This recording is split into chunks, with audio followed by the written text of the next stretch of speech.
हम इतने ज़्यादा जजमेंटल हो गए हैं कि हम दूसरों के बारे में बहुत जल्दी राय कायम कर लेते हैं, बगैर किसी को जाने, बगैर किसी को समझे, बगैर किसी की काबिलियत को जाने,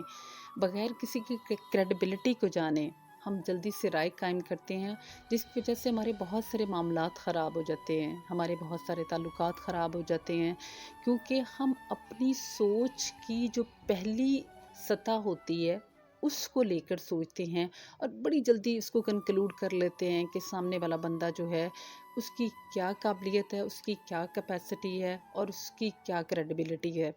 तो ज़िंदगी में अगर आपने लोगों के साथ चलना है, लोगों के साथ काम करना है और पर्सनल रिलेशनशिप या प्रोफेशनल रिलेशनशिप को लेकर आगे बढ़ना है, तो ये चीज़ अपने अंदर आपको ख़त्म करना होगी, क्योंकि आपका दी गई कोई भी राय, आपके दिए गए अदा किए गए कोई भी अल्फाज जो हैं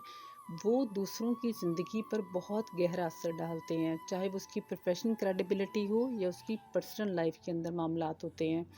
तो अपने ताल्लुकात को लोगों के साथ बेहतर बनाने के लिए ये बहुत ज़रूरी है कि आप जजमेंटल होना छोड़ दें। जितना आप कम जजमेंटल होंगे उतने ही आपके लोगों के साथ ताल्लुकात बेहतर होंगे, उतने ही बल्कि आपके अपने साथ ताल्लुकात भी बेहतर होंगे। आपको अपने अंदर की खूबियाँ और अपनी कैपेसिटी जानने का मौका मिलेगा, क्योंकि आपको सोचने का मौका मिलेगा। जितनी स्पेस आप लोगों को देते हैं, जितनी जगह आप दूसरों को देते हैं, लोग उसमें रिटर्न में आपको भी उतनी ही जगह, उतनी ही स्पेस देते हैं। अगर बाज़-औक़ात लोग नहीं भी देते ना, तो आप परेशान नहीं होते, आप किसी किस्म के ज़हनी दबाव का शिकार नहीं होते, बल्कि आप सोचते हैं कि सामने वाला बंदे की कैपेसिटी इतनी है, बस वो इतना ही सोच सकता है, लिहाजा आप बहुत आसानी के साथ मंज़र से हट जाते हैं या फिर ऐसे लोगों को छोड़ भी देते हैं।